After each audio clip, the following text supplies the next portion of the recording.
Ideal game lengths? Just no more time anymore.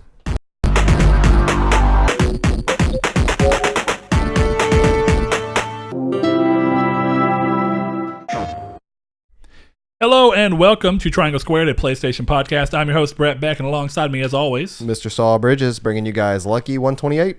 128.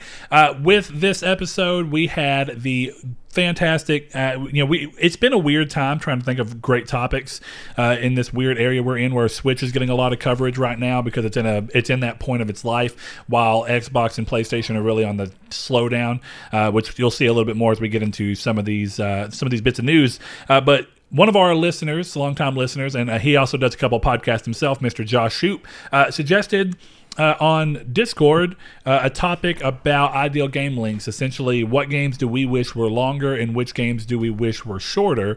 It was an interesting thing to kind of bring up and talk about, because in an era, and specifically a generation that's been defined by games becoming open world that used to not be so, or adding more open elements, sometimes it's for the better and sometimes it's for the worse. So what we're going to do is, of course, talk about that when we get through the rest of the episode. But we are going to go ahead and start the show off the way we always do. And of course, we are Triangle Squared, a PlayStation podcast, and you can find us, if this is your first time listening to us, over on YouTube in video format on Mondays at 10 a.m. PST and 12 p.m. CST. And if you want to listen to us instead of watching our ugly mugs, and you can do so over on podcast services, including Podbean, where you can comment on stuff on Podbean, which is pretty cool, but also other places that you may frequent, like Spotify, iTunes, Google Play Music, all those places. If you like what we're talking about and you're on YouTube, give us your thoughts down in the comments below. We love to hear y'all's feedback on things. And of course, we like hearing people's ideas when we get to our Community's Take section, which we always do, and it's coming up here pretty soon, where we ask you about what we ask you a question at the end of every episode, and we ask for the community to come back around and give us their input on these things. But, of course, you can find us on social media if you cannot comment for whatever reason on which preferred option you do. You can find us on social media over at Twitter at Triangle SQRD, on Facebook at Facebook and a Facebook group called Triangle Squared, a PlayStation podcast. You can find us in our day-to-day, moment-to-moment lives, as well as a lot of other members of the community, as well as a new one. And his name is skipping me right now. I want to say it's The Crusade. So I know he was just recently started listening to us. What's up? Welcome to the Discord. Anybody else that wants to hop in there, feel free to do so. And of course, if you want to support the show in any way, shape, or form, consider going over to our Patreon and giving as little as $1 a month for early access to things, as well as other bits that we throw in there every now and then. And if you really want to go up there, you can get the tier that gives you the option to get a custom case of your choice every 3 months. But with that said, we're going to go ahead and get this thing started off right. Saul, what you been up to? What you been playing? This has been an odd week for me for sure, so I'm definitely interested to hear what yours are. Yeah, for me, it's one of those that I played 2 games and only 2 games, and that was Astral Chain, as I talked about last week. And, the more I thought about it, you guys are probably going to hear us in this very first segment of the show talk about games that aren't related to PlayStation, to stay true to the nature and honesty that we are. I don't want to say that I don't want to leave out games I've been playing just because they're not PlayStation games. This has always been. Yeah, I don't see the point of that. This is us kind of. Yeah, we don't see each other very much. No. And this is also giving the audience a listen of what we're playing, regardless of what system it's on. Yeah, and so for me, this is one of those things that, as much as I've said before, I think last episode even, that I was wanting to skip out on games that were on Switch and PC. I don't want to do that because it's not being really honest to you guys that I've not played games. Because I only played one game on PlayStation 4 this week, and that was Minecraft. My wife has started playing Minecraft a lot, and yesterday we decided, hey, we have 2 PlayStation 4s. Hers is in the living room. Mine's in my game room. I don't know why in my mind you played that on the same TV, but it makes way more sense to not do that. Absolutely not. Yeah. No, I'm not playing, because we played for about 6 hours at least. There's no way I'm playing split screen for 6 hours. So I went and I got her my HyperX Cloud 2 headset out of our closet, and I gave that to her, and we literally just played online with each other in a party chat and got lost for a long time. But yeah, I played that and I beat Astral Chain. So I am going to go back into that game and much, much, much more when the Switch Lite comes out. Mainly stuff on the Switch, because right now I'm not picking up Borderlands 3 on launch. I'm not really picking up a lot of games that are coming out anytime soon that's not Death Stranding or Nintendo Switch games. So it's going to be kind of a slow ride for me till the end of the year on PlayStation. I think there's one game before Death Stranding on PlayStation that I'm getting, and I can't... Man of Medan. Okay. Yeah, I can see that. So that's... For October. Yeah. If you feel so inclined to, getting back to Remnant would be pretty cool. But yeah, I understand. It just depends on the time. I understand, yeah. By the way, I totally forgot how you told me to fix that, just to center it. I tried. I don't know what happened, but we'll talk about it after. But yeah, Brett, what have you been playing? I beat Control first thing. Then I platinumed Control, and on Monday, Labor Day, we had the day off where I worked, thankfully. And the Friday before, we got a surprise bonus, which I definitely was not expecting. So I had ample income that I wasn't expecting. We were at Target just screwing around because Kyrie likes to go to Target. We were off, so we were like, we'll go to Target. Walking around Target, we end up walking by the games, and Kyrie says, I want to go play the demo thing over there, and it was the Switch one. Okay. And I said, okay, fair enough. And so I said, okay, we'll go try it. And oh my God, is it the most frustrating demo in the world, because they have two switches over there separated completely for two different purposes. One that's in handheld mode, but you cannot remove the Joy-Cons because they don't want people stealing them, reasonably so. And then one that's connected to a TV and has multiple forms of controllers connected to it as well, but you can't fix anything to change it to where you can actually use a single Joy-Con. It's all depending on the game. Okay. So whatever the demo has built in is essentially what it's going to let you do. So even though you can play Yoshi with one Joy-Con turned sideways, you cannot play it that way at the Target demo because it won't let you activate and change the control setup to be just one Joy-Con. So we just couldn't get it to work, and she was sad and bummed out, and I thought, I've got extra money.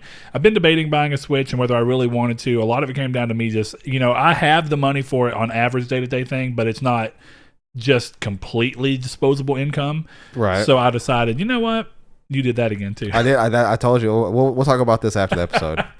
But we ended up buying a Switch because Hannah was showing interest in playing it. Me and you talked about it. You had some games that I could borrow. I even called you before I even did it. We were kind of talking about it, and we ended up buying it. And Kyrie came home, played Yoshi, ended up enjoying that. Hannah's been playing nothing but Mario Party and enjoying the hell out of that. And of course, I wasn't intending to really play it. And then I was like, after I beat Control, I was in that situation, the same thing I've been a couple times, where I'm like, I don't know why, I just don't want to play anything else. Like, Control was great, and it really fed me through. And Remnant, I'm holding around. I've been playing it. I played yesterday with Mr. Stefan, one of our listeners and community members. And,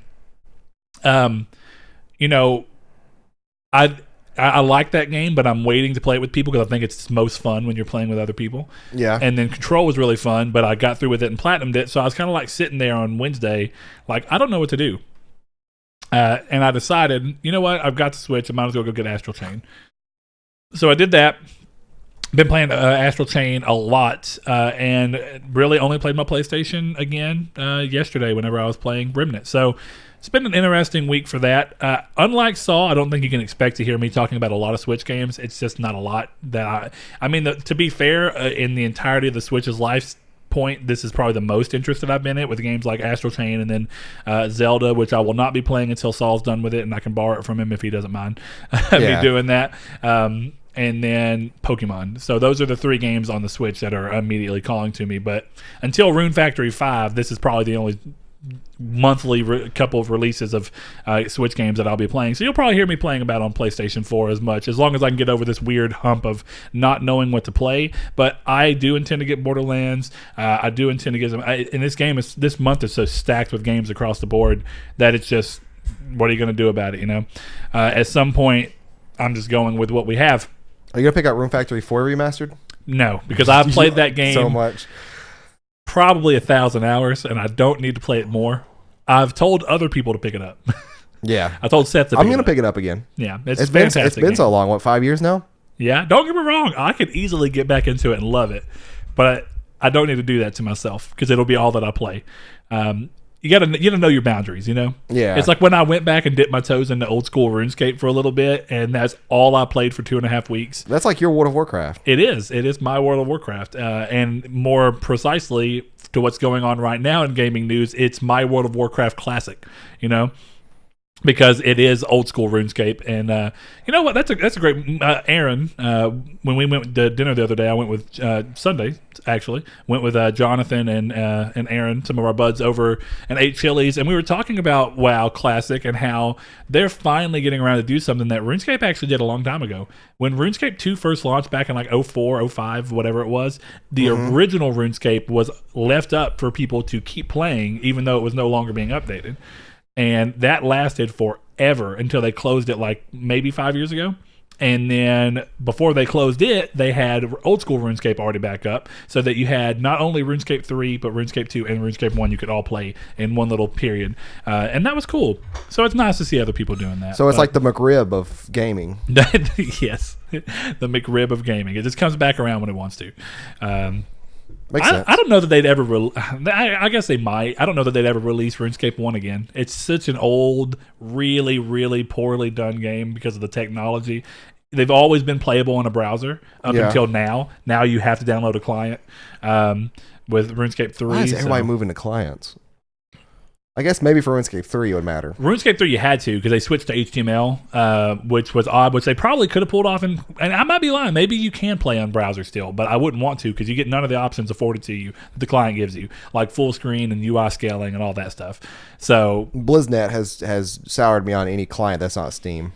Oh, no. So it's not like a conglomerate client where you download one thing and then you can download multiple games within it. All you're doing is essentially it's just downloading the game. It's then. a client for the game, but to launch. Just to launch. That's what you're talking about. Oh, where used to RuneScape, they introduced the client. I thought you were talking about they have like ago. other games they've made and it's all part of one big client now. Like, no. They've all Jagex has always done, or Jagex as some people say, have always done their games individual clients. So gotcha. Only other game I can really think of that I've played of that they did was a Transformers browser-based game that was actually kind of cool. It was you could transform in real time and go around and fight other people. It was weird, but also been a long bit.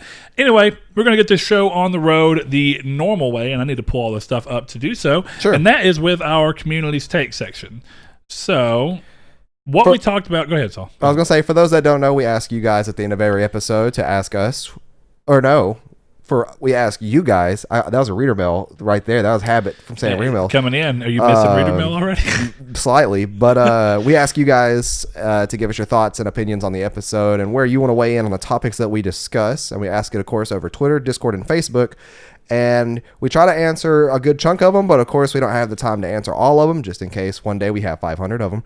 But one on Twitter that I really like was our good buddy Derek over there. He says this has to, and this is also in context for the question, I guess. Yeah, give the question out. Do microtransactions in side parts of games bother you, or do you view it separately from the main game so it's a non-issue? Before you answer, just to expound on that, and it brought it to my attention because Liam said, would you like to give an example? And the example actually ties into last week's episode, which is NBA 2K20. This microtransaction thing is specifically within the... It's specifically within the My Team section, which, as far as I know, I haven't played the game, only really affects that part of the game. So the question is, and larger, just to reiterate here, would that sour you off from buying the game completely, even though it's something you may not touch, just out of principle? Or if it's not in a main section of the game that will essentially affect the littlest amount of people as possible, right? Are you generally okay with it and just ignore it? And then Derek, he says, this is said by many others, and I share the same feeling. As long as loot boxes or microtransactions do not give the player an unfair advantage over those that choose to not throw money at the game, then I could care less. $5 for a weapon skin, go ahead. I agree. I like games like Overwatch that has pretty much a skin shop, or that's pretty much what you're getting is in-game currency and skins and other emotes and stuff like that. Same thing what Destiny does, in-game skins, vehicles and stuff that have no effect on gameplay, all aesthetic stuff. I agree. It's fine for that. Here's what's interesting about that, and let me bring it up over on Facebook, actually. If I'm remembering correctly to who responded. Yes. Liam specifically brought up Overwatch as well as Chad. So Mr. Chad Van Horn said, if the microtransaction is purely for cosmetic reasons or cosmetic items like Overwatch loot boxes, I have no problem with them. However, when they're used to give someone an edge up over other players, I don't like it. I think it puts the idea into people's heads that if you want to stand a chance in the game without endless grinding, then you need to drop money on loot boxes packs, which for the most part mirrors what Derek is saying. Yeah. But in response to that, Liam actually said his issue with Overwatch's system, it kind of comes back to something I agree with too, is it takes forever to get a box only to get dumb crap for characters you don't use. So you resort to paying for boxes to try and get a skin, but end up with a bunch of stuff for others. And I've not played Overwatch either in a long time or at all. I can't genuinely remember. But one of the things that I do have issue with on that too is loot boxes tend to be the issue, is when it's randomized. You don't know what you're getting for the money you're spending. Right. And that does tend to be a problem with me as well. Now, I think if in the general spirit of the question, I mainly agree with, as long as it is ultimately cosmetic only, it doesn't bother me as much as the idea of a loot box. Just when you dig into it, is like, well, you're still spending money on essentially gambling. You know, you don't know what you're getting. I do love, and this is going to tie into what Mr. Danny Candyman Villalobos, I don't know. Tell me how I need to say that, man. Sorry if I butchered it. He says the main problem is always the pay to win some FPS games have, like we've been kind of mirroring across here. One of the problems I have with games like Fortnite, though, where they only give cosmetics through microtransactions, ideally the best way to do microtransactions would be the format Warframe uses, to where you can essentially play the whole game for free if you choose to, and the store with weapons and frames if you want to purchase. Funnily enough, the best weapons and mods in Warframe cannot be purchased in the store. Yeah. And that ties into the bigger thing for me of, I don't mind microtransactions at all. I think that it's great to give the option to support people further with things that don't affect any kind of gameplay in a large scheme. I mean, I guess you could say that the way you look affects gameplay, because it can affect the way that you feel about the gameplay. If you feel like you look cooler, you're like, yeah. Yeah. I agree. And it gives you something to chase after, too. Exactly. I mean, and it can add a layer for you if that's something you want to go after. But one thing I appreciate about Destiny is that Destiny does give you options to get, every time you level up, you get an Ingram that can give you a random item from there. Now, that's not quite being able to get everything through the game just with money or in-game currency, as much as it's essentially the game giving you a free loot box. But the thing that's weird about Destiny is that every item can be purchased separately, or you can buy loot boxes if you wanted to, just to see what you get, because you can technically save money and get a bunch of items in one thing, right? I've never done it. You've been the person who's done the Eververse more than anybody. So if you want to explain that, go on ahead.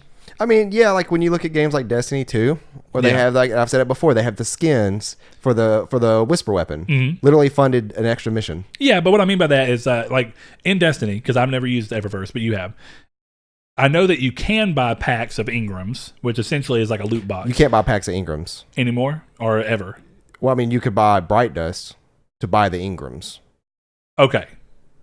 So gotcha. You buy the Bright Dust, and then the Bright Dust you can then use on Ingrams, or then you can use on... But anything you can get from within an Ingram, you can still get in the game naturally, where you can just actually see it and buy it direct, right? With a currency, with silver, or whatever it's called. with now that's how they've made their new system, is that you used to be able to like buy stuff with Bright Dust, and then the Ingrams or whatever were 100% randomized, and some of the things were locked to those Ingrams. But now it's like you could buy those things with just straight up Bright Dust. You go buy it, so you don't have to buy Ingrams anymore unless you just so they're going in the direction of what I like, which is good. And then by the time and then that whole system will be done away in Shadowkeep. It'll be a brand new system that will be fully expounded upon what they've been going towards. Okay, yeah, that makes sense. Just to let's see, throw in one of the ones from our Discord, considering that Mr. Josh Ayers is the one who reminded me to put it out there. Thank you, man. He says, if it's a side feature or a single player game where you want to speed up grinding or something, I have no problem. Even if it is cosmetic to a degree, I don't care, as long as it is not giving you an advantage against other players with. And across the board, it seems like that's the answer, is that the majority of our community, at least, and I think it maybe is actually reflective of gamers at large, is that the majority of us don't care about cosmetics. I think the people care about the things that go in and completely destroy the game.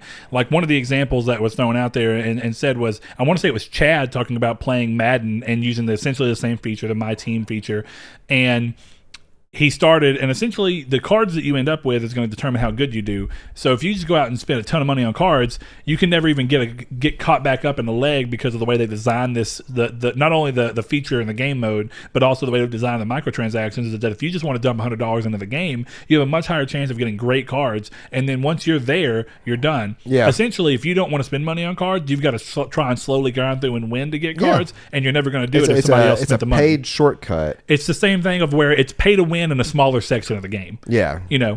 Essentially. So, yeah, I completely agree with that. But one thing that was brought up that, just because this one actually goes really well into it, I want to see if I can find it. Oh, yeah, okay, it's Mr. Brian Lett.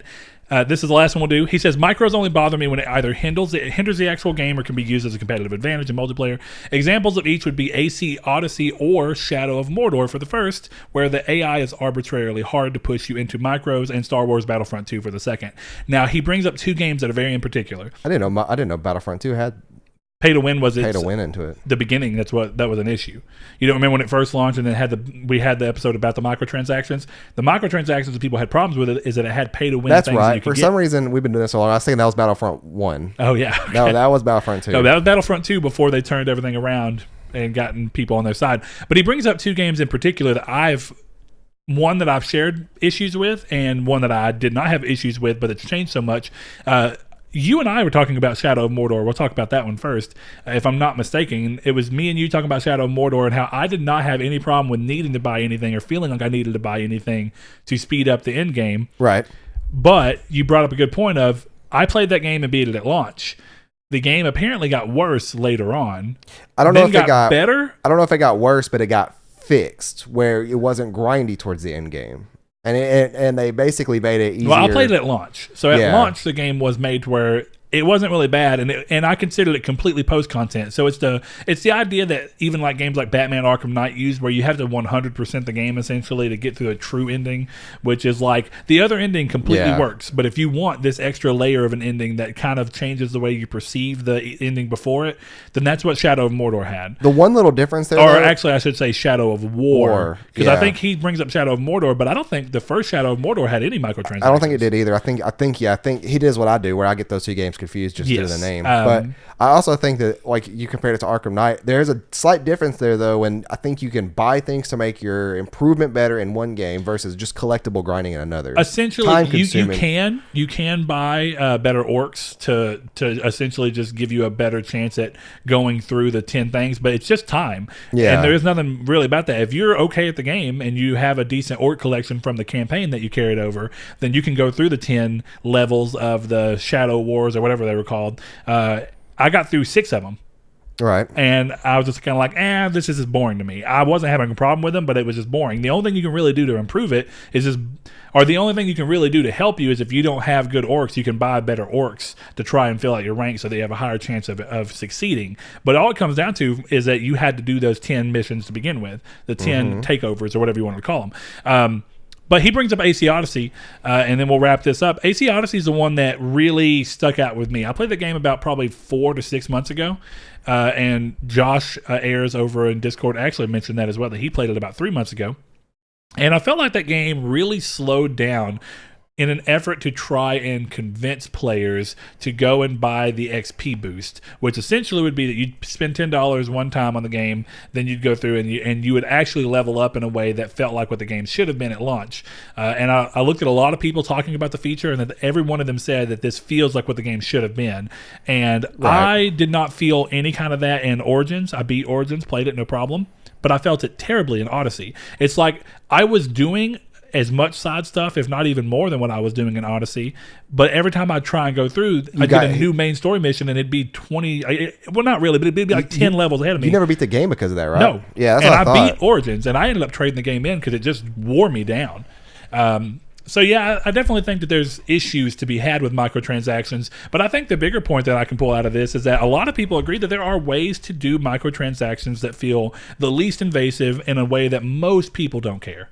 You know? Right. So we'll go on with that, and we'll head into the news before we get going. So let's see. And if you ever want to check out the news, be sure to check out our cool partner website, Final Weapon, at finalweapon.net. Yep.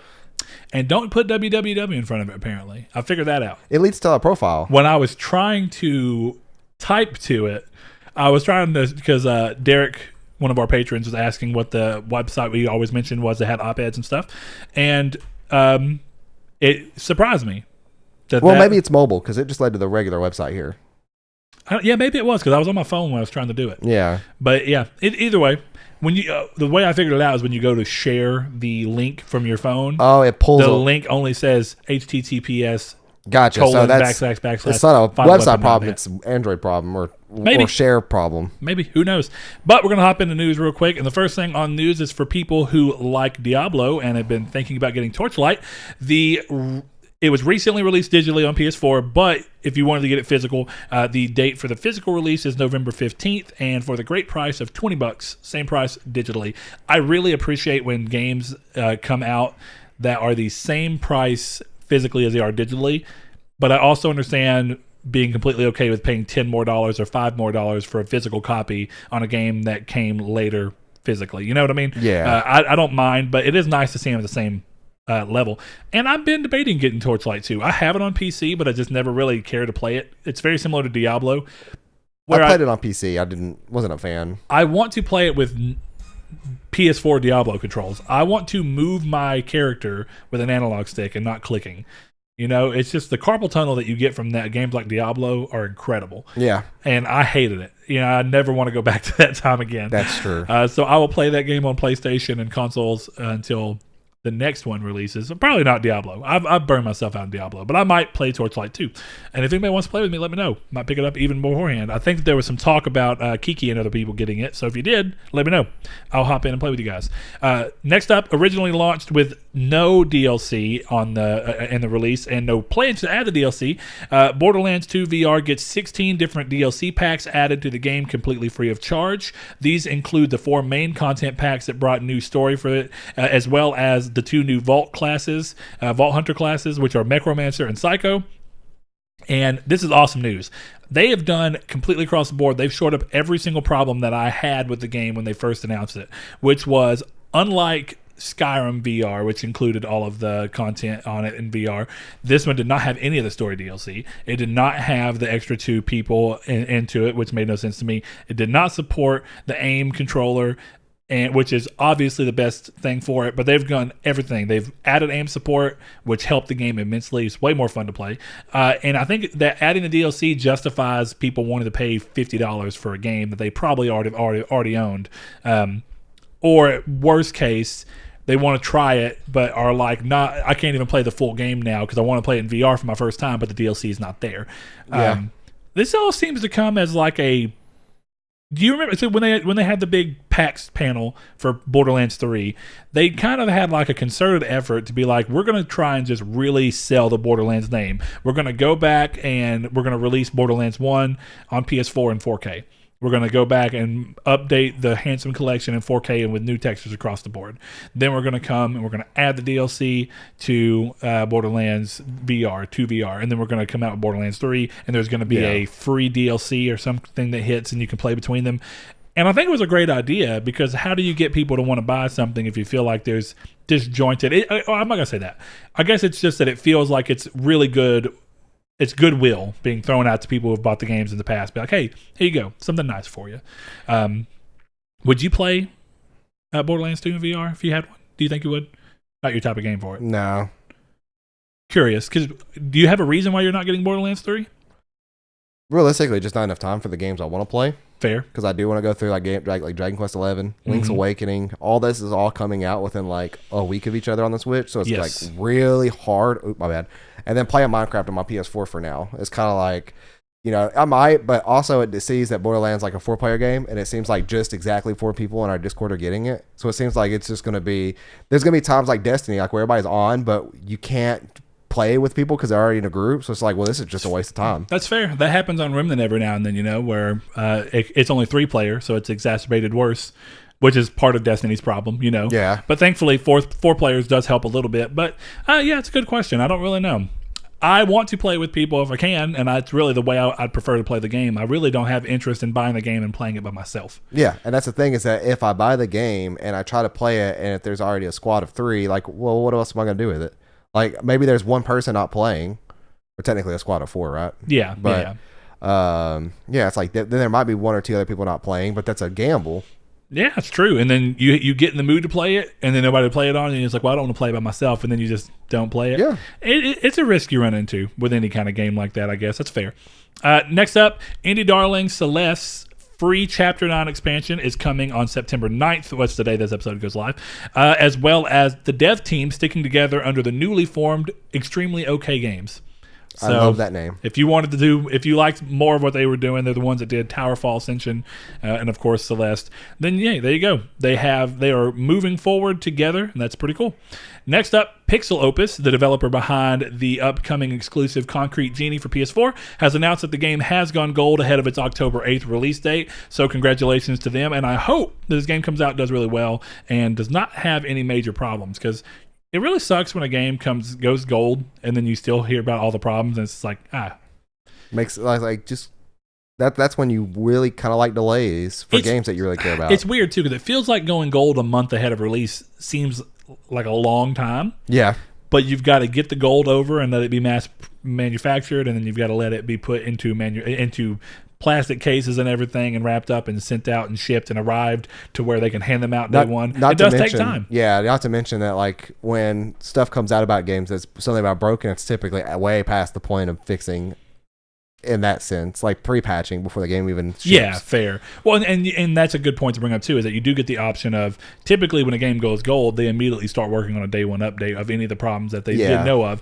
And now there might even be a day one update for Concrete Genie, but what you hope is that the game on the disc for most people is playable. That way you get the people who are impatient like I am sometimes to go, just start the thing, I don't care about the update, Yeah. I do that every now and then. I'm like, unless I know and heard this game has got really rough performance issues. I did that with Spider-Man, because it literally took an hour and a half for it to install the game from disc. Well, my physical copy literally took that long. Yeah, I feel you. All right, next thing up, Sony have announced they will indeed be present at TGS 19, so Tokyo Game Show, announcing their live stream schedule for the event. Every game being shown is an already announced title, sadly, with the title we know the least about being a showing of Capcom's recently announced Project Resistance, which we talked about last episode. It's their new 4th Resident game Evil in a game. sci-fi world set in World War II. It feels like it could work with that. What if Capcom started doing Resistance 4? That would be very odd. Mainly because I don't feel like that developer has any kind of pedigree in first-person shooters. Resident Evil 7? That's the closest that you have. I don't know. I don't know who I'd feel comfortable. Genuinely speaking, I can't think of a developer that comes to mind that immediately would be the perfect choice. The closest to perfect I can think of is the team over at A4 Games, or whatever it is, the people behind Metro. I feel like the Metro series at its core understands a lot of what the Resistance series was trying to do. You know what I would think would be a good match? Stick with me. Okay. Bungie. Not at all. I don't mean this in any kind of way. It's like if Halo suddenly started playing like Resistance, wouldn't you kind of be like, what the hell? I don't remember playing Resistance. Okay, I'm trying to think of a game that you did play that's just so drastically different. And I mean this all the way down to controls. The Resistance games control differently. They don't even use the same buttons for everything. They use the L1, R1s to shoot and aim. That was on PS3.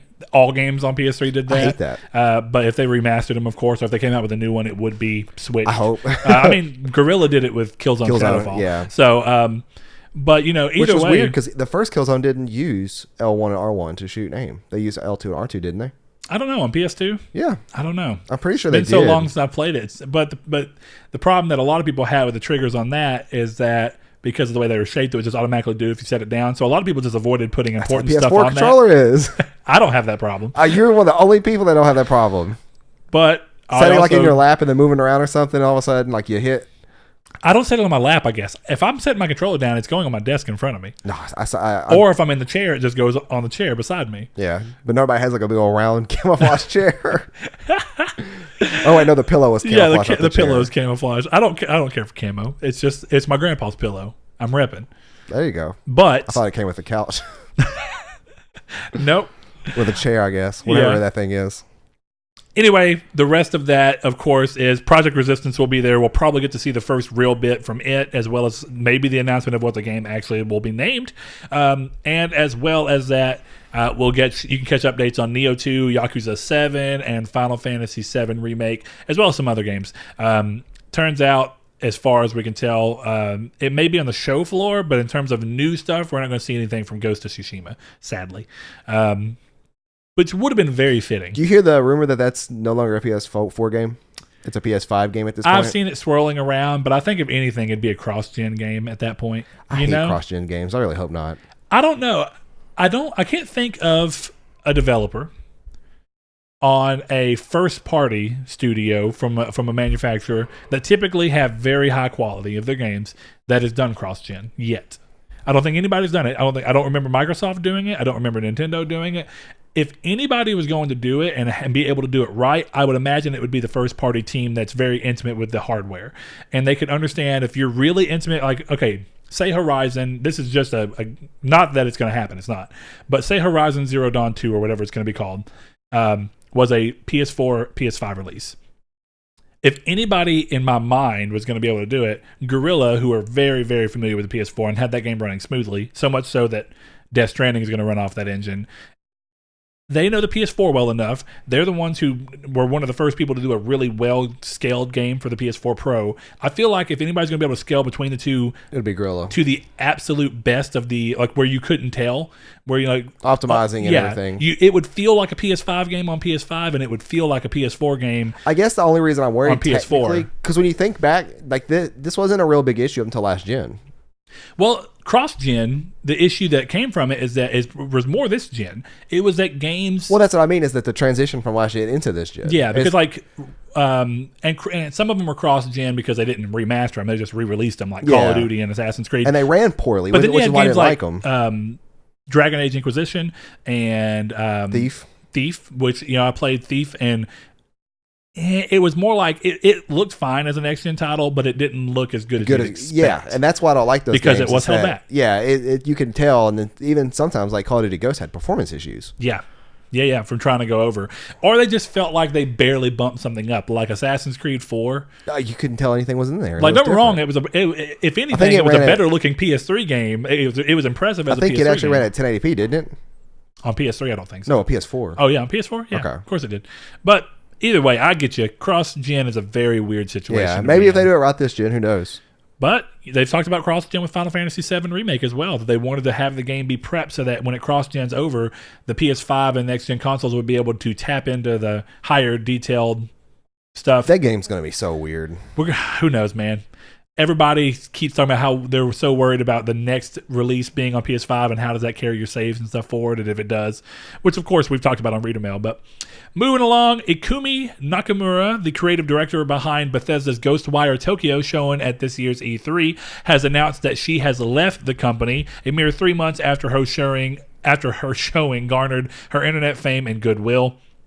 Bethesda issued a statement wishing her luck in future endeavors and reiterating that Tango Gameworks is still led by the legendary Shinji Mikami and assures that we will see updates on the game in the coming months.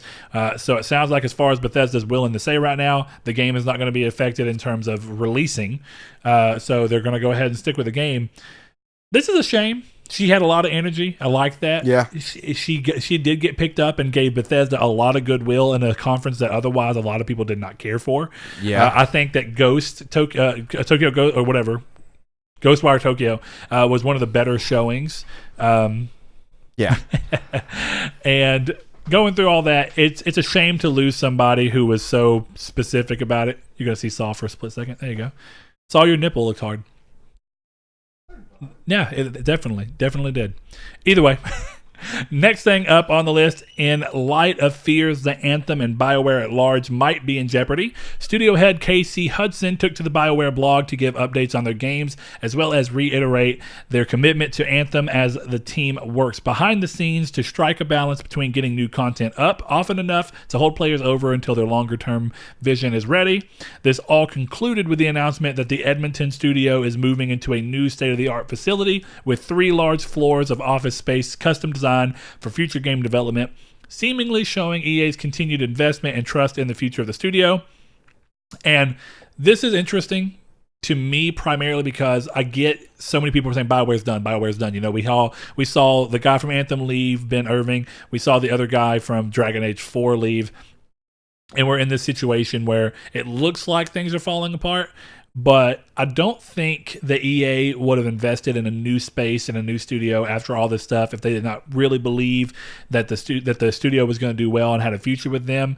As well as the fact that, as much as I know people had that sentiment in their heart, I think that sales ultimately matter more than anything. And despite the fact that the critical reception for Anthem was spotty and rough, as well as the fan reception, regardless of all that, the game still sold very well, and it's still one of the top-selling games of this year.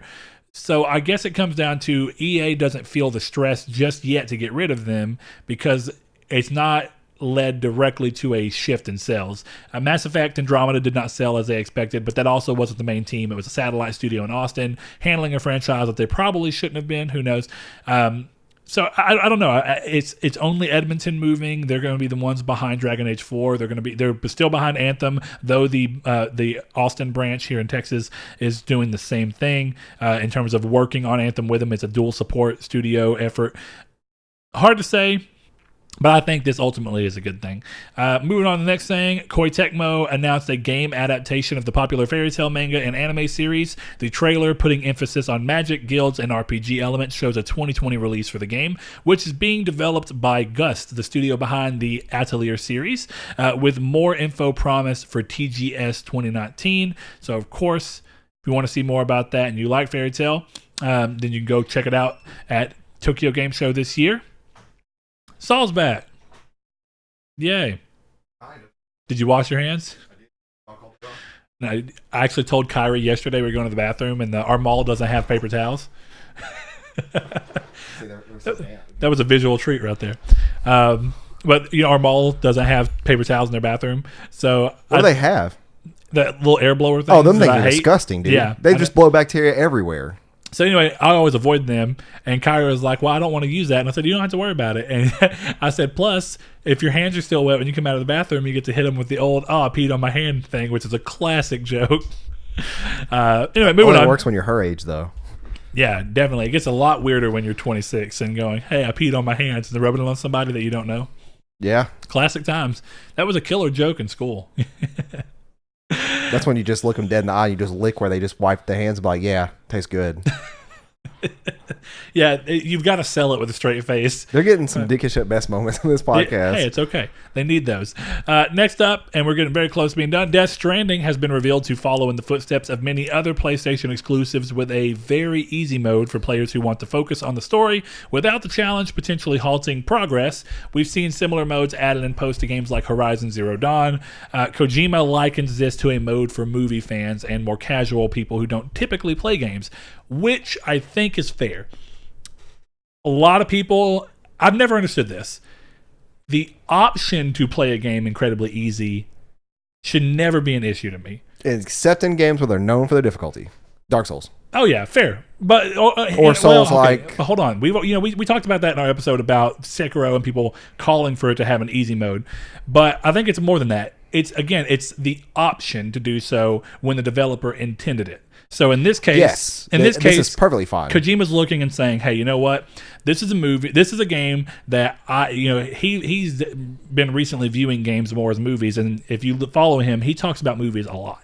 It's one of his biggest things. He wanted to get a lot of actors who are actually in film and television. And Snake was based off of Snake Plissken? Plissken from the Escape from New York. New York and Escape from LA, both series. I forgot so, LA was a thing. But when you look at that and you go through all these, it's reasonable to go, this is somebody who wants somebody to enjoy a story, because at the core of what he's doing, he talks about game design being holistic.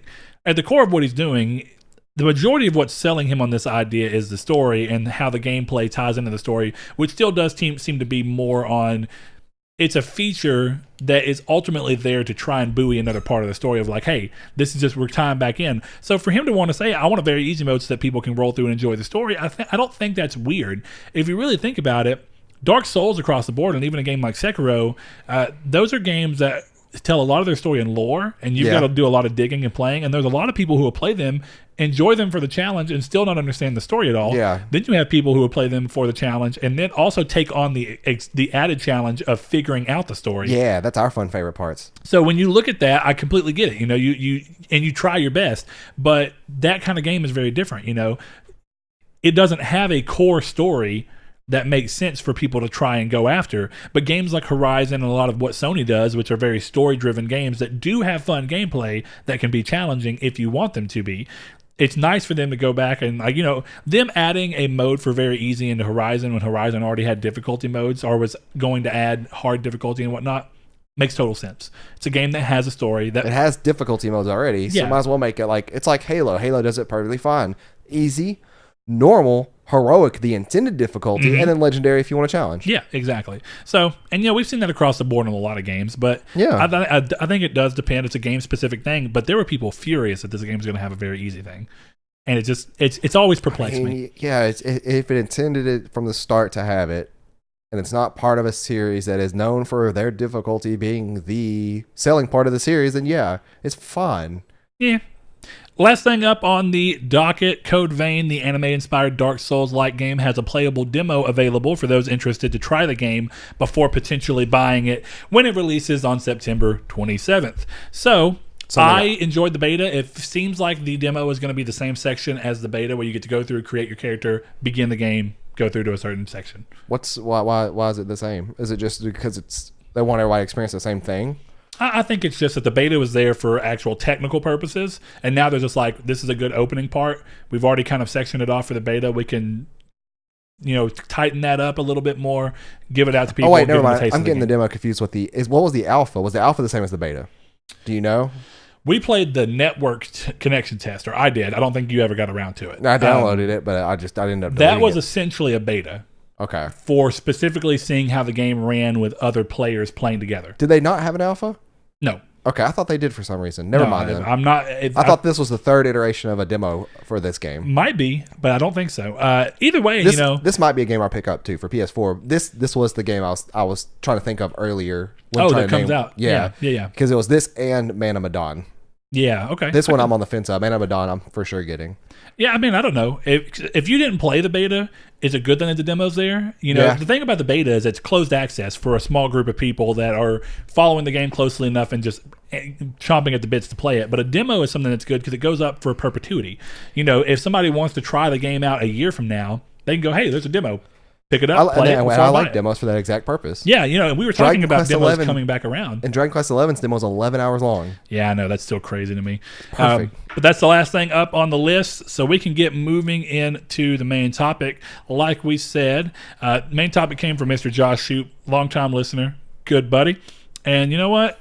It was in the middle of a conversation him and I were having in Discord about all these games coming out that I'm looking forward to playing for the Switch, and how depressing it's gotten being as an adult and not having the time to play everything. Because when you were a kid, you wished games were longer because you had all the free time in the world, especially during stuff like summer breaks. Now that we're an adult, it's almost like there are instances in time when we are looking for games that are shorter because we know we're not going to have a lot of time. Yeah. I played through Astral Chain on casual just so I can get through the game's story to make sure I'll have enough time before the Switch comes out, because I didn't know that I would have enough time.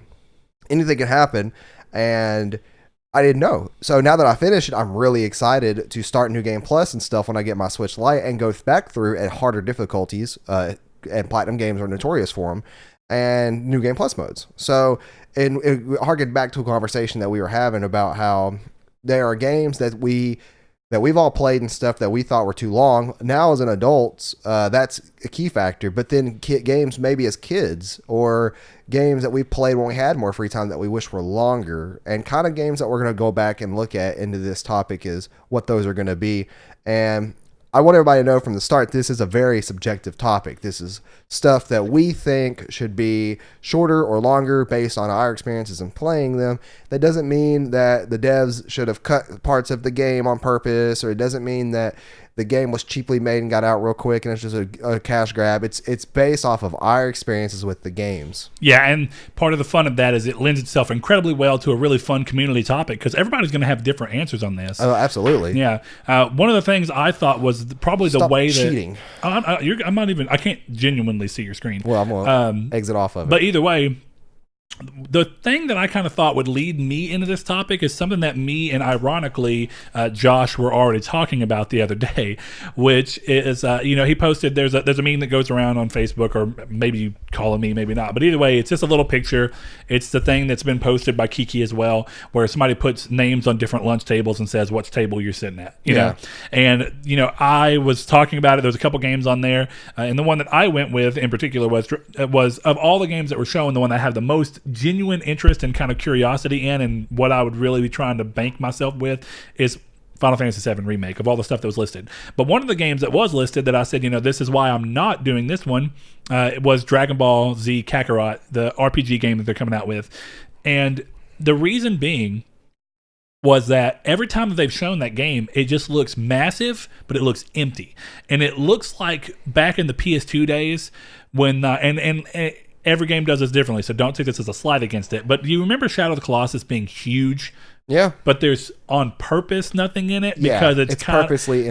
It's the idea of letting the limitations of the software also give you a story limitation. Yeah. This is called the Forbidden Lands. Life is not supposed to immediately and easily live here. Yeah. And these Colossus make it hard for that to happen. And they're supposed to be the primary show. So it's like... They look at the limitation of the console, and then they kind of do this. But there were other games on PlayStation 2 that had bigger open worlds like that for no reason. And they were just empty or bland and boring. And every bit of what I'm feeling from this feels like a late PS2 game with like late PS3 graphics. And maybe it's just because of the way they're showing it that the graphics look like that to me, but across the board, it looks like a AA Dragon Ball game that's just trying to capitalize on the popularity of Dragon Ball as it's bounced back up because of Super. And of course, the last couple of games doing really well with it, with Xenoverse 1 and 2 doing pretty well. Of course, Dragon Ball FighterZ doing very well and looking very beautiful. It's like they're just trying to capitalize in on all this. And it looks to me like this is going to be a perfect example of a game that's going to be long for no reason whatsoever than other just to have a big world that has you doing a bunch of pointless stuff to it can try and sell itself as this, look, this is the first time we've done a open world Dragon Ball Z game, but it's not what I want from an open world Dragon Ball Z game. And if you can't do what I think plenty of people are probably expecting of it, then what's really the point? And that's where I stand. That's one of my games, and it's not out yet, but I'm willing to bet it's going to be a game that's big and empty. Yeah. So what's one of yours? Mine for now two, we're starting on the which should be shorter. Yeah, which should be shorter, and mine would be God of War. Not necessarily because of anything in the story, but it was how worn out I felt by the end of it. Yeah, I remember you saying that. It's rare that a game starts the final chapter, the ending, or it starts winding down, and it's very rare for me to feel like, okay, let's go, stop having we're pacing problems, let's finish it. God of War did that to me a couple times towards the end that made the end feel like it took forever to get there. I'm pretty sure we only spent maybe 30 hours on God of War for the story. Yeah. Maybe 40 for trophy cleanup and everything. Yeah. I think my platinum run was probably like 42 to 46 hours. Yeah, and I don't even know it was that long. I didn't do that because I was so worn out of the game. I love God of War, by the way. As if you guys know, that was our game of the year last year. And it was one of those things that's I wish the game was like maybe 5 to 7 hours shorter. There's a couple things that I can't remember now, but I remember back then thinking this could have been cut out. This was a weird section that could have been cut out, and it's not a slight against, Corey or the Santa Monica team at all. It's like by the end of it, I wish this was about as long as the traditional God of War games, 20-ish hours. And that's kind of long for some of the God of War games too. Yeah, because they were linear games but you're definitely right. This was a longer game from a lot of reasons. The exploration being added into a game like that. Yeah, and I'm not saying it's bad in this game in particular, but too many games are giving a game an open world for no reason. And I feel like they struck a balance. Yeah, it did. But that ties into exactly what I was talking about with Dragon Ball Z Kakarot and the larger scheme of things, which is exactly right. A game that ties into that, but not necessarily that I think it should have been shorter. But it's just it's the idea of, with this generation and this technology, for some reason we had to have open worlds in games that had never had them, which sometimes did amazing things for like The Witcher 3. Yeah. It literally made The Witcher the series that it is now in people's minds, where The Witcher 2 was a good game and it was highly rated, but it was still a relatively unknown franchise. But then you have games like Uncharted 4 as a prime example of a game that added an open world or an open area, and they called it wide linear, but it completely ruined the pacing of that area. It was empty, barren. Like, it was pretty because the game is pretty across the board, but it was like boring. There was no real reason. There was a little bit of searching you could do to find some treasure, but it just felt like it completely ruins the pacing of what an Uncharted game normally feels like, because you're trying to give me control of something that needs no reason to be controlled. Was the treasure any good? No, it was just like normal treasures in the game that were just for like trophy cleanup. It literally just felt like we're adding this in because it's the expectation, but now I'll give them the flip side of that real quick, and that's that when they came around to doing what was supposed to be Uncharted 4's DLC that turned into The Lost Legacy, instead that whole game was built on the idea of, what if we really pulled it down and had the entire game take place in a hub that you move around in completely, and the entire game takes place there. And then you can also, because of that, now there's a reason for it to be open. You can tackle these objectives in your own order. Now there's a reason for you to have this level of control and openness. We're going to have multiple treasures that you can pick up on in this smaller area, and if you pick them all up, then you get an item that helps you find treasures. So that it's this idea of like making the game design also reflect the idea, whereas all of Uncharted 4 was still a traditional Uncharted for the most part, where it's like, well, we're going to have, for the most part, just linear sections that you go through and do your thing. But in a couple of parts, we're going to open the game up just because it's the expectation of this generation to go big for no real reason. Yeah. You can go big in scale while still staying linear. And I think plenty of games have shown that, Uncharted 4 being one of them, and probably the coolest scene in the whole game, the one that they showed and I don't think you played Uncharted 4. No. But you'll remember the scene if you remember from E3 and PSX when they showed the scene where Nathan and Sully are there, and then it starts being they get into a truck and they're having to drive down. Now that whole scene was a little bit more open and took the idea of, what if you gave a little bit more control and openness and scale, which is this huge city that you're driving through, and this truck is so it's kind of like barreling down. It's kind of like the boats in Uncharted 2 then, because that wasn't exactly linear. It's kind of open. Yeah, exactly.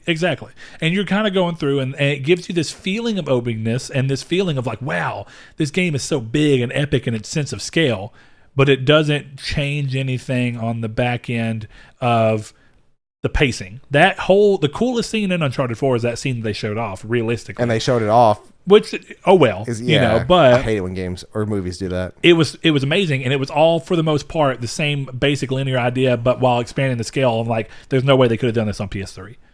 Yeah, to that extent, where it felt so epic.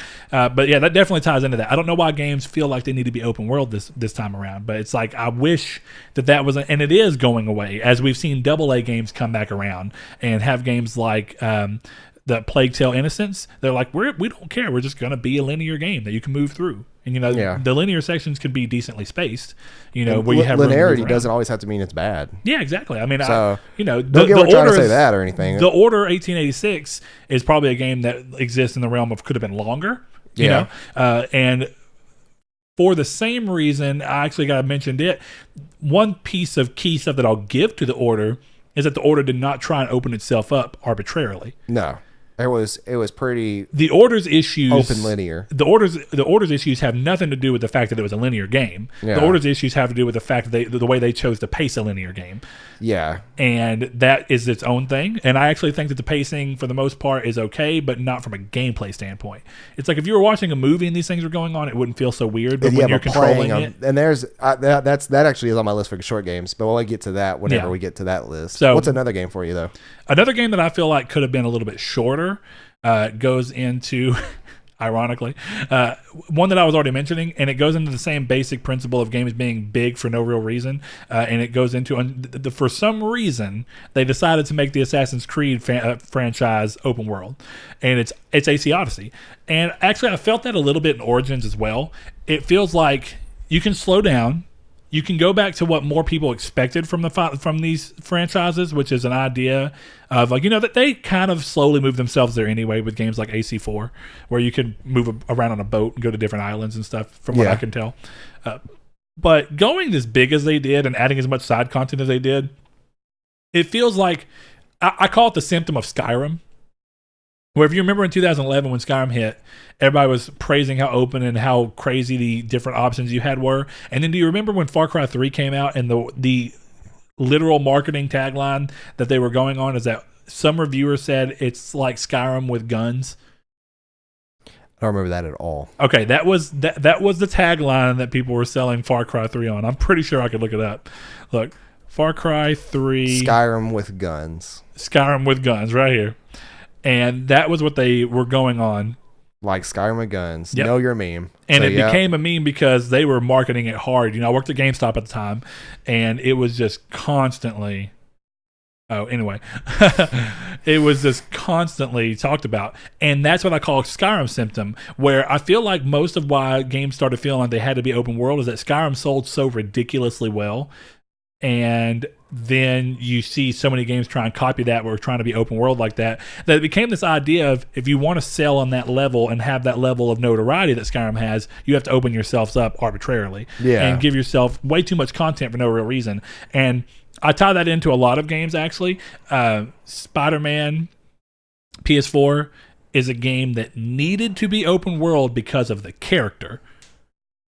But I don't know that it needed to have open world side quests because all the side quests were bad. That was another one of mine. If you're going to, and now that's not, I don't think Spider-Man's story length was bad. I actually think it was fine besides bad pacing. Yeah, I think that the pacing, due to the nature of them wanting you to do side quest missions, made that game feel way too long. That's the problem. Yes. Yeah. It wasn't that the game itself was too long. It's that they tried. It just slowed the game down to an absolute halt, and Spider-Man, Peter Parker was like, well, I guess I better go upgrade my suit. And I'm like, no, you idiot. I've already done that for you. Let's go to the next mission. Yeah. It's like, I'm where I want to be. If I wanted to do it, I'd stop and do it. And it felt like the game was holding your hand and trying to be like, hey, we are open world. Remember that. So go out and do other stuff real quick before we wait this arbitrary 10 minutes and then call you and go, hey, come back over here to this lab that you just left.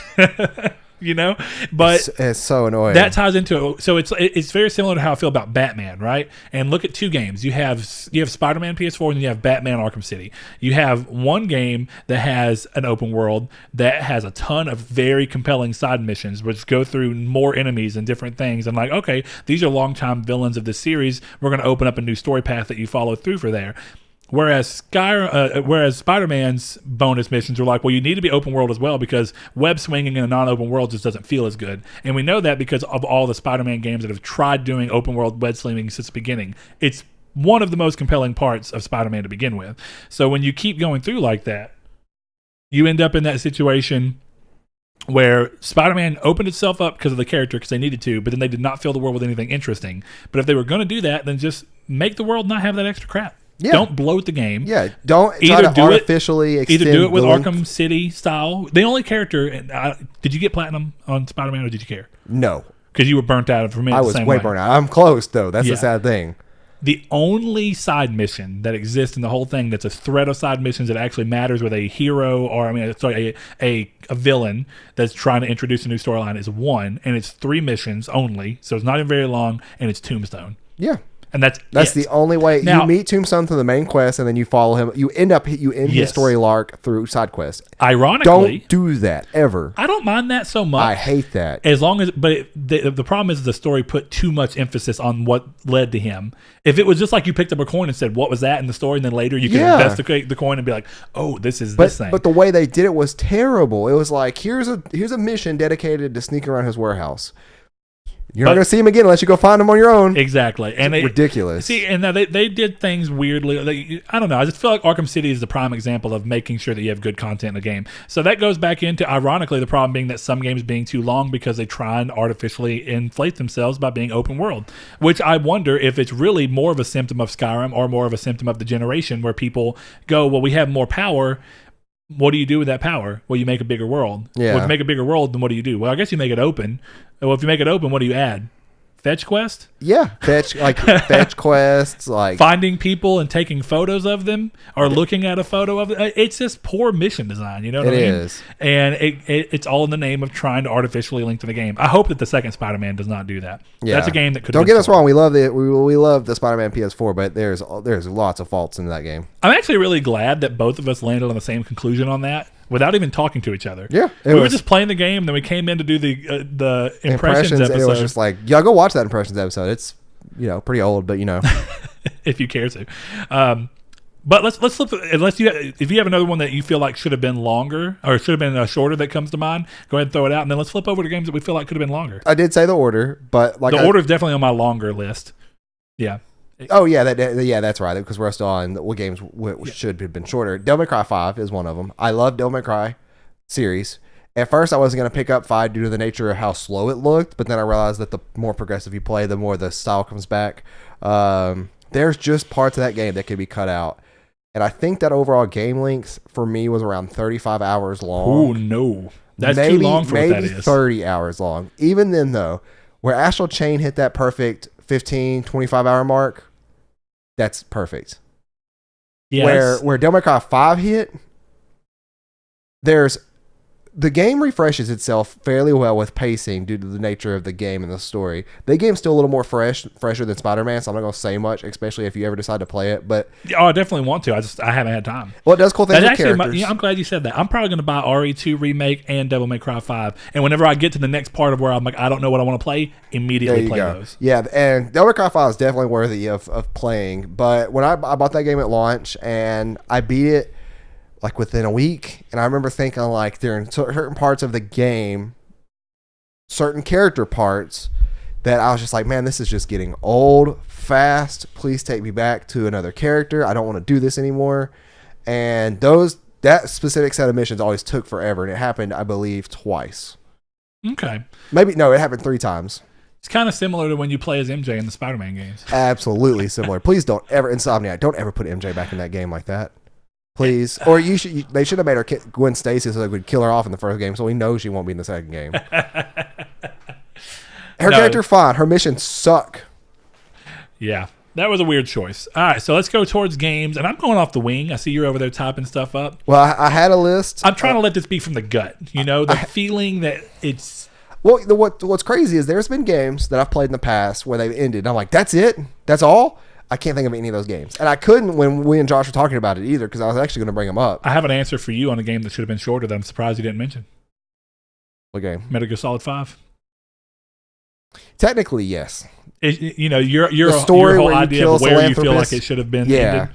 Yeah. That's not so much on frustrations of the game feeling too long, though. Which is kind of what I'm basing a couple of these off of. Ironically, that brings up the same thing for me.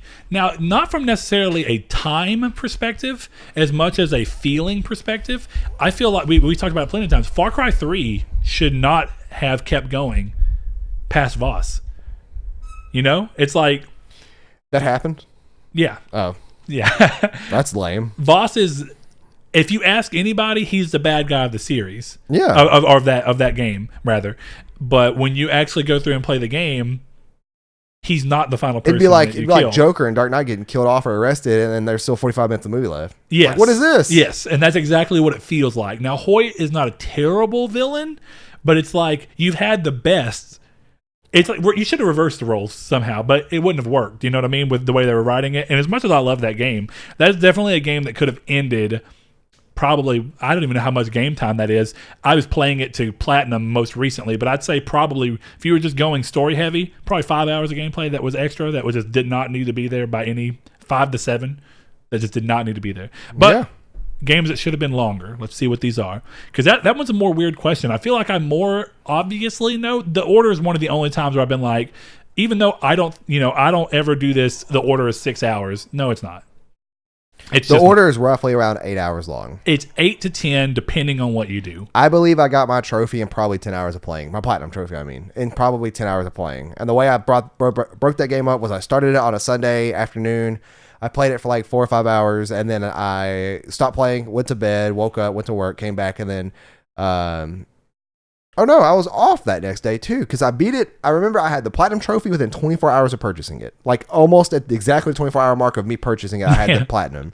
And I remember thinking, like, I bought it on sale for $10. So for me, that's not a thing that I really cared about. It wasn't a point of contention at that point. Yeah, $10 for a 10-hour game is perfectly fine. Dude, $1 per hour for entertainment? Yeah, even $60 for like a 15 to 20-hour game is fine if you, depending on the game. Like, yeah, sure. That's all subjective too. You know, we said we paid $120 for Terraria, so I told Seth that the other day, and he looked at me like I was wild, because I was talking about the Link's Awakening and how apparently it's got user generated content that you can make and upload. That was one of the things in Link's Awakening. That's what he said. I've been haven't looked it up either. But I was like, yeah, that's user generated content still doesn't add up to a full price remake in my opinion. But I think though that to close the coffin on that, I think though that it is fair for any game to offer or to have you charge $60 for a new iteration of it when it's from the ground up remake. And I don't think it's bad.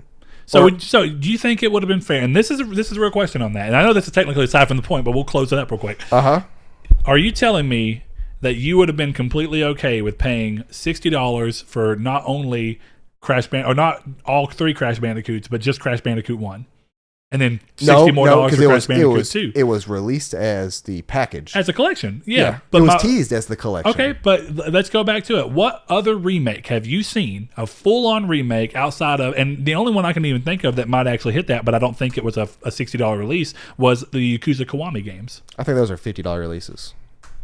I think. They're definitely not going to be that price now. So. No, absolutely not. No, I mean, but that's the thing, right? Is that just because companies do it cheaper doesn't mean that just because another company decides to do it differently, it should be held at a higher or at a more negative standard. I do think the market sets the tone of what's the expectation. And I think that expectation comes across the board of what are you getting for that thing. And I think that people, okay, perfect example. Here goes Ratchet and Clank PS4. Is not only a remake but also a reimagining. So not only are you not paying $60 for something that's already from the ground up remade of a game, but it's also changing things, adding more content, changing some content completely around to where you are getting again a fresher experience, which might be the case with Link's Awakening, as we've been kind of hearing things bounced around back and forth. Yeah. And even with that, they decided that $40 was the best price for that game because the market dictated that that's where those types of games should land. Right, but we've never seen a remake go above $40. The thing is, though, what I'm talking about personally is that game could be $60. Could be, and I would buy it. I would have the same complaint towards it, though. Yeah. I would buy it too. And it's a solid complaint, but I would still like to say to this day, like if Resident Evil 2 remaster or remake come out, it was $60. I would have still bought it. I think it was $50. Wasn't it? Or was it $40? Resident Evil 2 remake? Yeah. See, I consider that it was a $60 release. And there you go. Same thing. And I'll give it that. Yeah, that one's completely refunded. Probably with what if no, I'm not going to. Now here's what I will say. Here's what I will say. That's a little different. It's like Final Fantasy VII being $60. Not only is it that's $60 per copy game, though. Yeah, which is my problem with the game. I will change how I feel based off how that lands. Well, you know what I mean? That's the problem. Is people say, "Oh, Link's Awakening $60 too much." You're paying for Final Fantasy VII. You're paying way too much money. But we still don't know how that's going to go out. That's a game right there that should be shorter. How did I not realize that? I'm not okay. So we have four versions of it, 4 hours a piece. That's 160 hours worth of content to enjoy, right? I mean, no, it is not. What are you talking about? 60 times 4. I'm blanking. What are you talking about? 240 hours. Where's the 4 coming from? The 4 versions of it. Is it not coming out 4 times, each for 1 disc? Oh, no. First of all, Final Fantasy VII is only 3 discs. Yeah, I don't know what I'm thinking. And no, they've not confirmed how they're breaking this up yet. Okay, so all we know right now is that to get to Midgar in the very first one is 40 hours. Is that whatever the game is that we're getting on disc. I really just realized that might have been a spoiler for people I haven't played. Is average time for what a typical Final Fantasy game has always been, is what they're saying. The length 30 to 45 of this one hours. game is probably 40 hours. That's way too much time. I don't have time to play a 40-hour game. and then not be done with it, and then have to play 40 more hours, even though I know the full complete story of this game. That's what I'm curious about. We don't know if we do. That's the only thing. But see, but it's also changing the way you play the game, right? That's where I feel about Resident Evil 2. Completely changed the camera, completely changed the way the game works out. I mean, that's kind of how what Link's Awakening did. No, it's still the same thing. It's just a different art style of the same thing. But and it's playing the exact same otherwise from what I can tell. But look, this is off. It's way too off. We can continue to talk about it somewhere else. I don't mind. I'm not trying to avoid the conversation so much as say that this is not the venue for it at this particular junction. I don't want to lose too much of where we're going on this because I actually do have some time limitations today. Yeah, I do too, for the most part. But I will say that, Final Fantasy VII Remake should not be 40 hours to get to the first disc. That's a game that could be shorter. I might agree with you when the game comes out and I have a chance to play it. And I also might change my opinion on Zelda when it comes out and I get the chance to play it. Really curious as to see what they can do to pad that out to 40 hours for what takes 3 to maybe 5 hours for the very first person. We will for your first experience through the original game to get to that point. We will genuinely see. I don't know either. That's ridiculous. But we've talked about that like 6 episodes now. Too much. Yeah. Too many times. We've talked about it. Our talking of that topic should be shorter. Yeah. All right. So games that should be longer. And this is one that I really do have a hard time immediately thinking of. I have a wild card here. Go ahead. Legacy of Goku. Ooh. Now this is ironically tying into the Kakarot thing. So the Kakarot thing, just to give you, I've said it before, I've always wanted the same idea of the Legacy of Goku, but into a 3D world. But into a 3D console world, which is what Kakarot was kind of acting like it was going to be. Yeah. And then now it's looking like it's not going to be. Well, the reason I put that game on there is that game came out, Game Boy Advance, $40 game back in 2003, 2002? Probably, yeah. 2002 sounds about right. But that game I remember beating in the afternoon that I got it in, and I was like, I literally saved up allowance to buy this game, and I'm done with it now. So what I did was I replayed it, and I ended up playing it. Yeah, it was 2002. I replayed it so much that I could end up beating, I could technically speedrun the game. I knew exactly where to go, and I knew how to get through the game as fast as I could, and I got fairly, had a lot of fun with it. But then I traded it in a game exchange, and then just picked up Golden Sun. That's the first time I played Golden Sun. A very different type of game. A very different type of game. But yeah, that game, just for the time of era it was in, for the price, $40 for a game that I beat in probably 5, maybe 6 hours as a kid, that sucked. Yeah. I was like, Wolverine on the, there's an it's X-Men's Origins Wolverine, but it's not the movie. This is before the movie came out. This is back for the Game Boy Advance, another game. I'm pretty sure it's called X-Men Origins Wolverine GBA. That game was also short. Terrible naming structure on this side. Do you think that the Dragon Ball Legacy of Goku is what got you into speedrunning? Oh no, I'm dumb. It's X2 Wolverine's Revenge. It was also on PS2. So it was X-Men 2 video game. Yeah. But you didn't answer. Do you think that that's what got you into speedrunning inadvertently? Inadvertently, maybe. No, it's Link to the Past did. Okay. Fair enough. Yeah, trying to get through that game as fast as I could. That and Ocarina of Time, actually. I was so proud the first time in Ocarina of Time that I pulled the Master Sword out in 3 to 4 hours. I did it in the afternoon. I'm like, yeah, this took me 4 weeks. The last time I played this game. Yeah. Man, that one, Josh, ironically, when you first mentioned this on Discord, I was like, that's a good topic. But I guess I didn't realize that everything that came to my gut kind of quickly was all games that I felt like should have been shorter. It's very, very rare that I play a game and immediately go, oh, that should have been longer. I mean, and then if it does, I guess it comes out later and ends up being the same thing. So, I probably would have said that Portal should have been longer, the first Portal. I liked the length of the first Portal. But that's one of those games I didn't want it to end, but I felt fine when it ended. And I could tell you because it didn't really have much of a story. You know, it was more about the puzzles. Hate Portal 2, though. Love Portal 2. See, Portal 2 was essentially where I was going at. That's the answer to it. Portal 2 was the perfect length of what I wish Portal 1 would have had, and with the narrative reasoning to give you that. You know what I mean? Yeah. So it's definitely hard to imagine. So I guess if I had to say anything, it'd be a game like Portal, but thankfully it's something that they fixed later in the franchise, though there's only been 2 games in the franchise, so I don't know. I guess it technically is a franchise at that point, but... Yeah. Somebody beat this Wolverine game, X2, in 13 minutes, and it's not using any major exploits. It's just going through the game. Good Lord. The game does not look that bad. Mm-mm. I mean, for a 2004 GBA game, this was in the midst of all the X-Men movies and stuff coming out. Sure. But, for games to be longer, There's been a couple there that I've played before that I had that exact same thought of with Portal 2 of like, man, I don't want this game to end. But then when it did, I was like, this sucks that they ended, but I don't necessarily wish it was longer, if that makes sense. Like, I don't inherently want that game to be longer, but I think that goes to show you how good of a time I was having with it that I didn't want it really to end. Man, and I'm really trying to think here. Oh, you know what? I forgot to bring up games. This isn't a game that I want shorter because I've not played it yet. But it is a game that I'm curious about that I want community feedback on about Dragon Quest XI. Because Dragon Quest XI was like, I think they said in Discord 170 hours. That's not that surprising because it's not because of the nature of the game. But I want to know. It's like Persona 5 being 170 hours. Yeah. I was like, no, thank you. I want to know. I'm completely fine about this with Dragon Quest XI.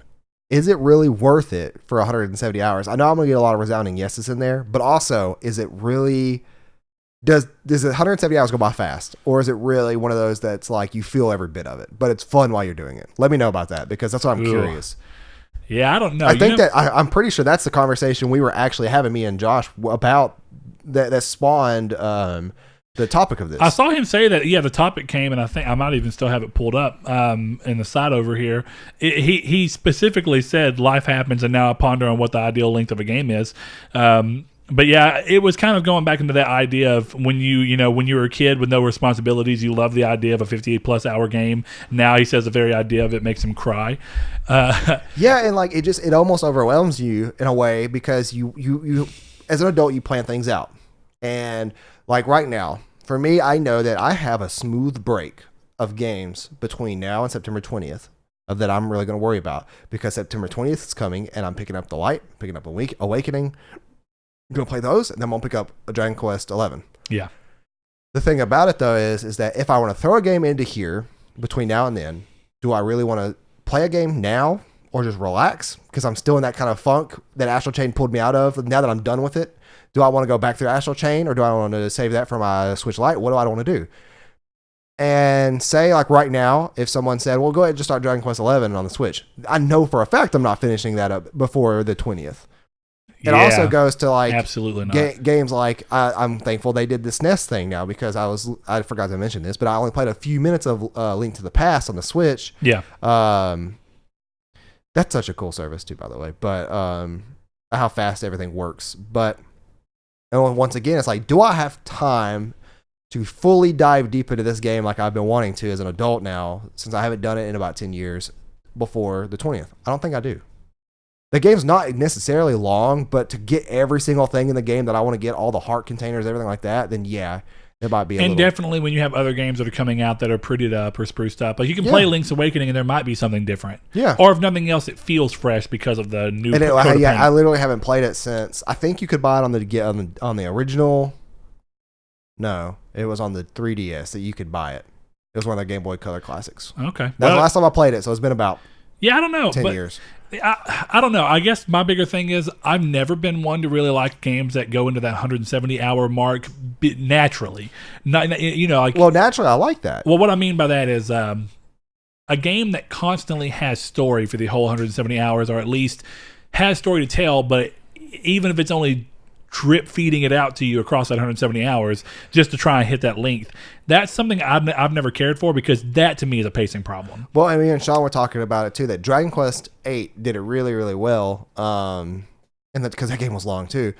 Age of Elusive, this is whatever is 11. What was Dragon and the Cursed King or something? If I'm not mistaken, 8 was the one that was the last one on well, it was PS2, right? It was the last one I fully finished up on PS2, and I played Journey of the Cursed King.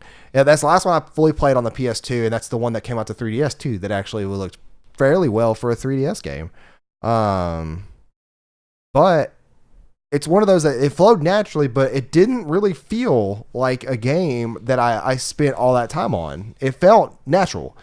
And it was almost like, and I kind of thought of it this way, it was almost like Dragon Ball Z. It was going home and thinking to myself, like, I'm going to go home and watch 20 minutes of Dragon Ball Z, or 22 minutes of Dragon Ball Z, and that's going to be something I do all week long. I'm going to consume this story. And that's how I kind of faced with Dragon Quest, was that I'm going to go home, I'm going to watch Dragon Ball Z, and won't play the 2 hours that I can of Dragon Quest every day except on the weekends. And I kind of faced it. I kind of like scheduled it almost to play it because I was a kid that had all that free time. Yeah, now I can't fair. do that every day. I mean, I can get a rough idea of throughout the week with my schedule when I can play it, but then things come up, life happens. And days like today, like where the only gaming time I'm really going to get is going to be tonight when we play Minecraft. So it's like, it's balancing, like checks and balances. It's like, And see, I guess that depends on everybody, right? My weekends go crazy, and I don't have time to play games as much as I want to on weekends, and it's more sporadic, and I kind of got to do it when I can. But nights, I pretty much know exactly what I'm doing, and I can play, even if I have stuff that comes up in the rest of the part, I can play from pretty much 8 to 12 to my heart's content every night throughout the week. yeah. But And that's just so different. It's a different between each person, right? Like, what do you have going on? I only got one kid, thankfully, so it doesn't just lose. I can still do stuff with her. Some days I can come home and start playing at 6, depending on what I'm doing and what they're doing and all that stuff. But yeah, I mean, but for me, I guess it's just that games that go that long, and I guess that's weird. We're talking about games that we wish were longer. I guess I can't think of a game that is short because of it working out the way it should. Linked gets to be a weird thing. What are we talking about in linked? Are we talking about for just the main game, no side content? Because that's kind of what I'm thinking. I'm thinking, hey, if I want to play The Witcher 3 and say, hey, I played The Witcher 3. Did you do everything? Well, no, not necessarily, but I beat the game. Yeah, 40-ish hours. Yeah, exactly. It's the right length.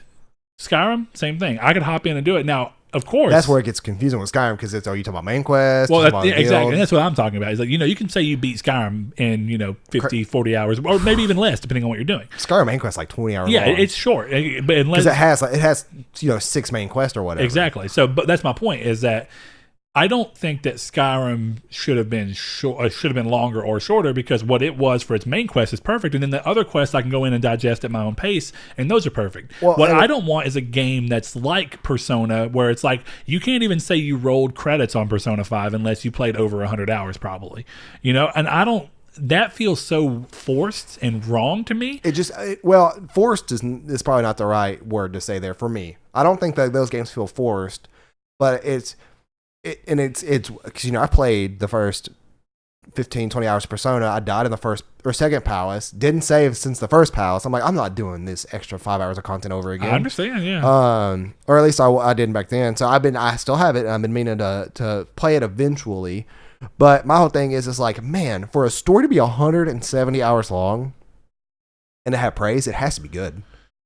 See, it has to be worth it. And I feel like that depends on what you play, though. Yeah, I really seriously doubt, and somebody tell me if I'm wrong. I really doubt that the Persona games are literally compelling story the entire time. Then it's just how compelling is the gameplay between the story beats to Persona's be weird there because you are spending time, at least, I don't know how it is in 5, but in 4 and 3, you would spend time developing your relationships with your friends. With people, sure. You'd be doing side quests, getting a job or whatever, stuff like that. But then there's always that at least in 4 and 3, I don't know about 5 because I can't really speak for that, but there's always that creeping, I gotta know what's gonna happen next, let's go do it. And like going to do it.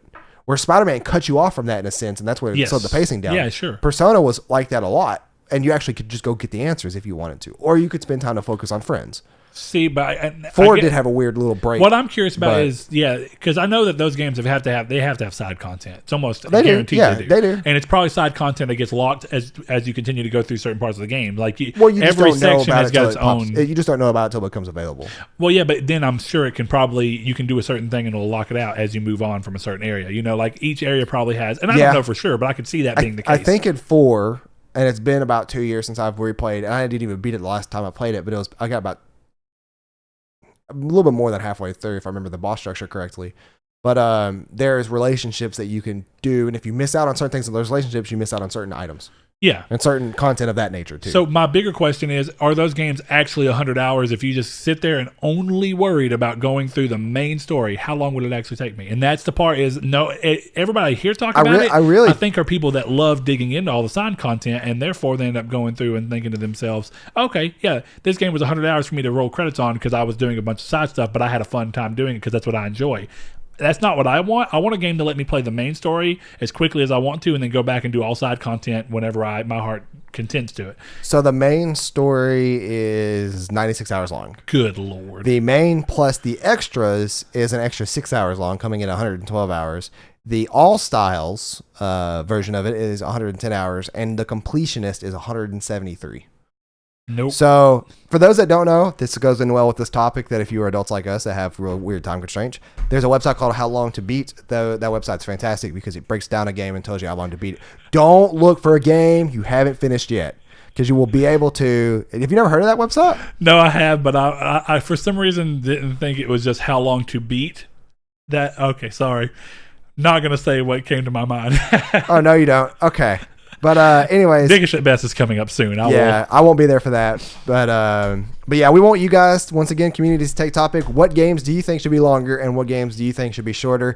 Be sure to let us know when they pop up, or even let us know in the comments on YouTube too, because we can start going to there if it's pertaining to the topic of the show and your answer the communities take. In YouTube comments, just let us know and say, hey, this is the answer, and then give us your answer. We'll read it on the show too. Absolutely, definitely. Once again, though, can't get all of them, so feel free to do it every week, though, because eventually we will hit yours for sure. We even take the time out to realize, like, hey, we've answered this guy's 2 weeks in a row. Let's answer this guy's instead. So there's that. But thank you all for listening and watching. And if you like us, then like the video. If you don't like us, then don't like the video. And we'll see you guys back for episode 129 in 1 week. Thank you all. Thanks, guys. Thanks to our patrons, Dan Barber, Josh Jarrell, Matthew Green. My name is Dan, Douglas Blow, Sean Santarude, Eric McAllister, Matt Sycamore, Funk Turkey, Shadowist, Steven Salazar, The Stonard, Travis Blow, Eduardo Palomino, Stefan Swanlin, Coy Live, Philip LaGuerre, Corey Hickerson, Brian, Donovan Williams, William Digital Spooker, Derek Porter, Josh Ayers, Brandon Edwards, Sean One Neo, Tyler Powers, and Dylan Kirby. If you would like to support the show in any way, shape, or form, go over to patreon.com/Nartech or go to the link in our description below. Thanks.